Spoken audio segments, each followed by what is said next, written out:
जी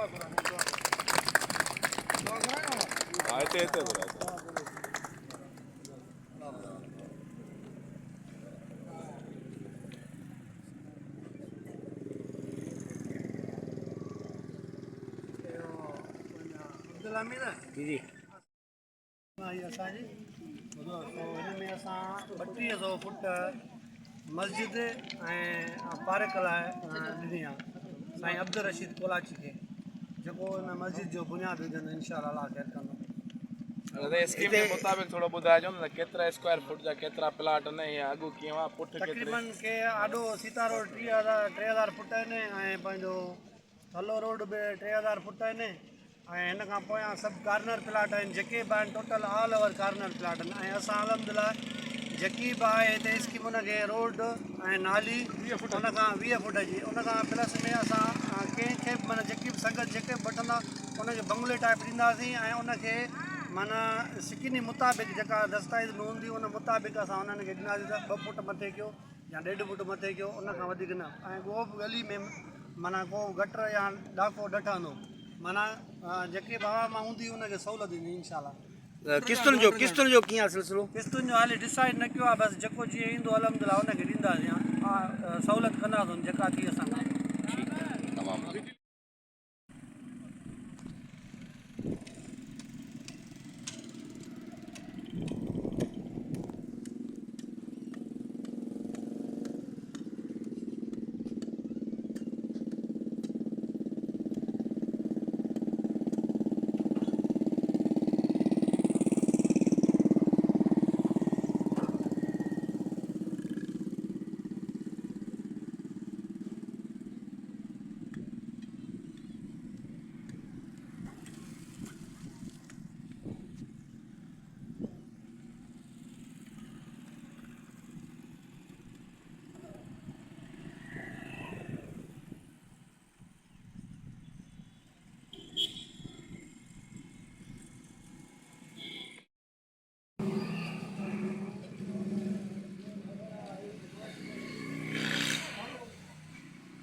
जी अच्छा लगता है